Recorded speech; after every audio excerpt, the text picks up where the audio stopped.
If you're in that season where the house feels quieter than it used to, kids grown, the schedule that used to run your whole life suddenly gone, there's a question that tends to show up uninvited.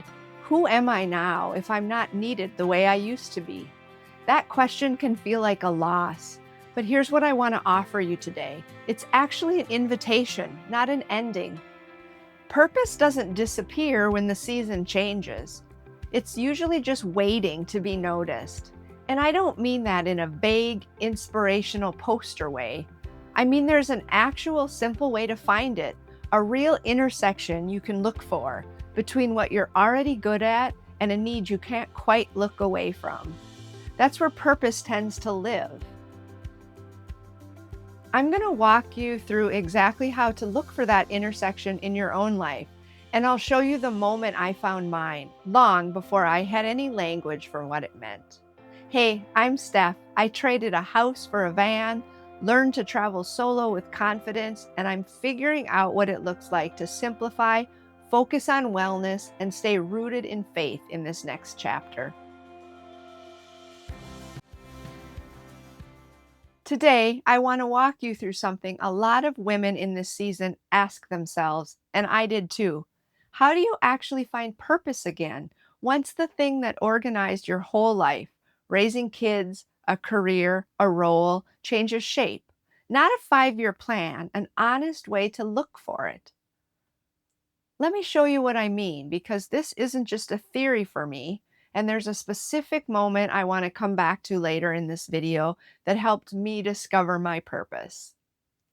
Years before any of this, before the ministry, before the van, before any of what you see on this channel now, I'd built a career as a speech therapist, decades of it. It wasn't flashy, but it was real, helping people find their voice, walking alongside families through something hard, one small breakthrough at a time. I had no idea how this would help shape my ministry. Then, years ago, I adopted my daughter from an orphanage in Russia. She was 3. I spent weeks there getting to know her before I was allowed to bring her home. Learning her rhythms, her expressions, all of it. There's a moment from the last day of that week, just a few seconds really, that ended shaping the next 15 years of my life more than almost anything else I've done. I'm going to tell you exactly what happened, but first I want to walk you through the actual framework because it's what makes that moment mean something instead of just being a nice story. Here's the first thing I want to say, because I think it trips a lot of people. Purpose isn't a single grand thing you're supposed to discover, like it's hiding somewhere and you just haven't found the right map yet. That's a lot of pressure for something that usually shows up much quieter than that. The simplest way I've come to understand it is this. Purpose tends to live at the intersection of two things. One, the gifts, talents, and abilities you already carry, the things you're naturally drawn to, the things people have always come to you for, the skills you've built over years without necessarily calling them a purpose at the time. And 2, a real human need, not the abstract, but something specific you keep noticing, a situation that grips you more than it seems to grip other people, a story you can't shake, a gap you keep seeing that other people seem to walk right past. Where those two things overlap, what you already carry and a need you can't unsee, that's usually where purpose actually lives. Not something you invent out of nowhere, something you uncover, often by looking backward at what's already been building in you. And here's the part that matters most for this season specifically. The gifts don't disappear when your role changes, and neither does your capacity to notice a need. If anything, this season, with a little more time, a little more margin, is often when you finally have the space to actually notice the overlap you were too busy to see before. One more thing worth saying here. You don't have to feel 100% certain before you start. Most people I know who are living out their purpose didn't start with total clarity. They started with a strong hunch and a willingness to take one small step toward it. Certainty tends to show up after you've started, not before. Waiting for total confidence before you move is one of the easiest ways to stay stuck in a season longer than you need to. Before I show you what this actually looked like for me, let me clear up a few things purpose is not, because I think these myths keep a lot of women stuck. Purpose is not your job title. You can spend 30 years in a career and still feel like you never quite found it. Or you can find it doing something that has nothing to do with your resume at all. The intersection I'm talking about doesn't care what's on paper. Purpose is not one single thing you land on forever either. It's common to have more than one across different seasons. The thing that matters most while you are raising kids might not be the same thing this next chapter is asking of you, and that's not a failure. That's just seasons doing what seasons do. And purpose is not something dramatic by default. It doesn't have to look like starting a ministry or moving overseas, though sometimes it does. For most people, most of the time, it looks a lot quieter, showing up consistently for the specific need you keep noticing in whatever shape that actually takes. So here's how I'd actually walk you through finding yours. 3 questions, and I mean actually sit with these, maybe with a notebook, not just in your head while you're doing dishes. First, what have you always been quietly good at? Not what you're supposed to be good at or what looks impressive. What do people actually come to you for? What comes naturally to you that you've never thought to call a gift because it's just been there? For me, it was communication, the ability to take what's happening a world away and help someone here feel like they know it and care about it.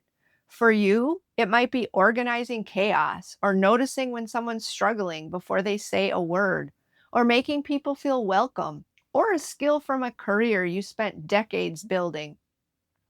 Second, what do you keep noticing? Not in general, something specific.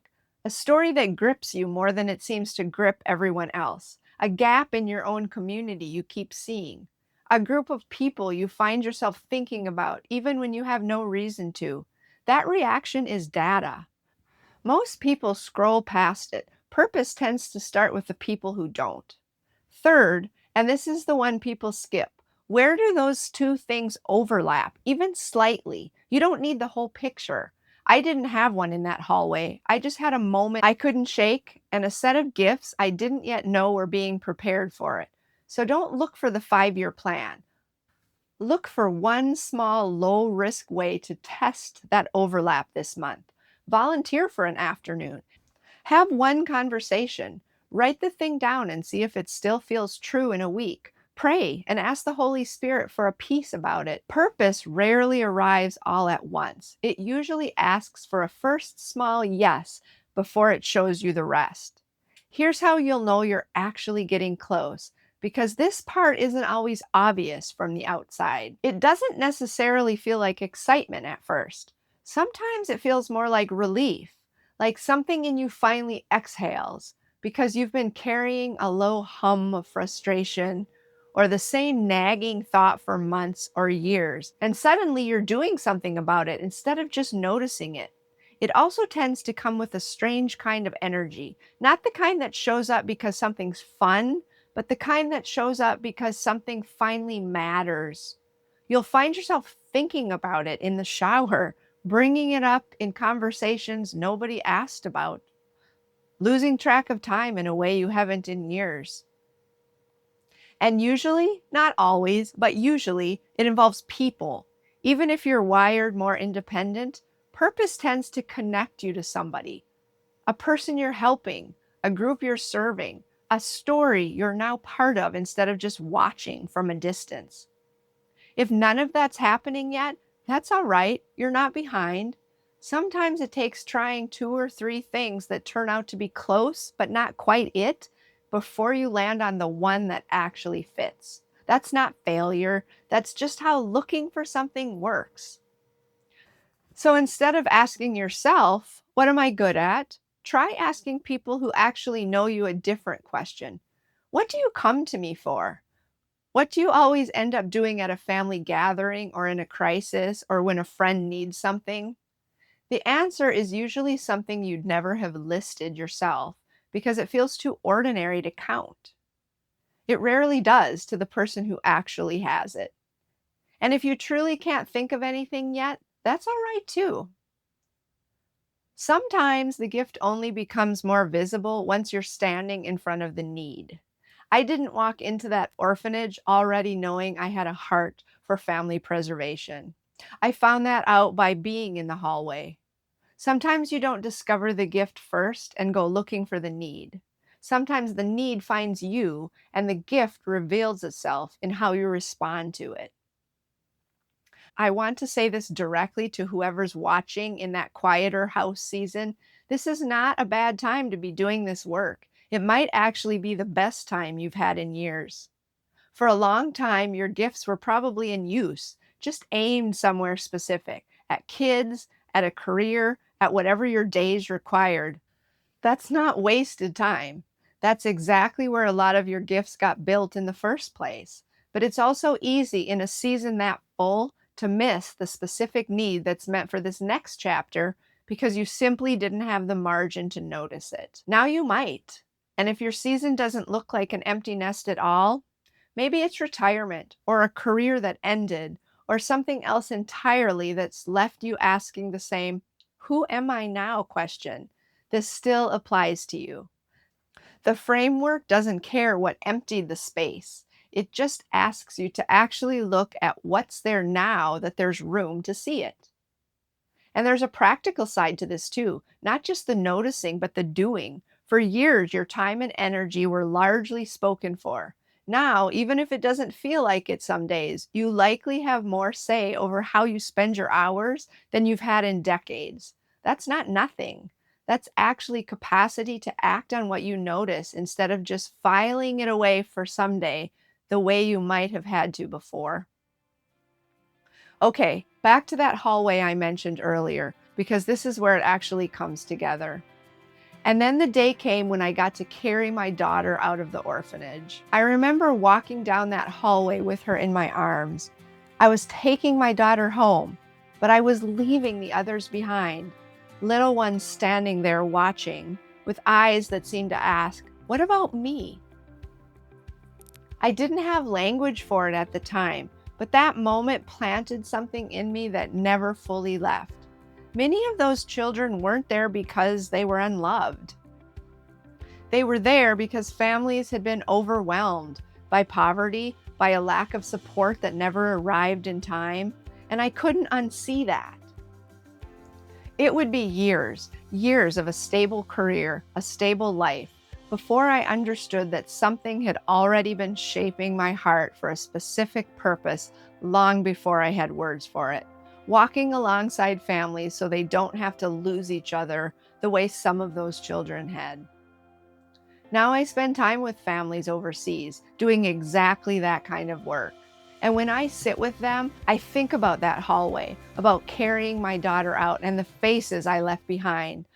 A heart for helping people, patience for walking along someone through something hard, meeting a need I couldn't walk away from. I didn't plan that moment in the hallway, but looking back, I can see exactly how it became my purpose. I don't think that hallway moment was random, even though I didn't understand it for years. I believe God was shaping my heart for something long before I had language for it. And I think He does that in most of us, quietly underneath the parts of life that feel ordinary at the time. There's a verse that captures this better than I can. For we are God's handiwork, created in Christ Jesus to do good works, which God prepared in advance for us to do. That's Ephesians 2:10. Prepared in advance, not invented by us in a moment of clarity, prepared ahead of time. Often while we were doing something that looked completely unrelated, like building a career or raising a family. So if you're in this season wondering whether your best usefulness is behind you, I don't believe that's true. I think it means you've spent years being prepared for something you can't fully see yet.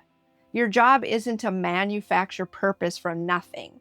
It's to notice what's already been building in you and what need you can't quite walk away from. And trust that the overlap isn't an accident. I'll say this too, because it's been true in my own life. It's tempting to think you have to have everything figured out before you can call something your purpose. But I found the opposite is usually true. It's often the stepping out, in trusting that one step in front of you is enough, even without seeing the whole path, that the rest becomes clear. Faith and purpose tend to grow the same way, a little at a time, mostly in hindsight. If you're in that next chapter, kids grown, a season changing shape some other way, wondering if it's okay to start a new chapter, this channel is for you. And if you're not quite there yet, but you can feel it coming, this still applies. It's easier to start looking for the intersection before the quiet actually hits than to start from scratch once it does. If this gave you something to actually sit with, hit subscribe. I'll keep walking through this next chapter with you, one honest video at a time. And if you try the 3 questions, I genuinely love to hear what you find. Drop it in the comments. I read every one, and I'd love to know what your intersection looks like. There's a link in the description if you want to join my email list. I'll keep sending you what I'm learning, plus my free solo travel safety checklist. And if this is the first video of mine you've watched, welcome. I'm glad you're here for this season, whatever brought you to it. Thank you so much for being here. See you soon.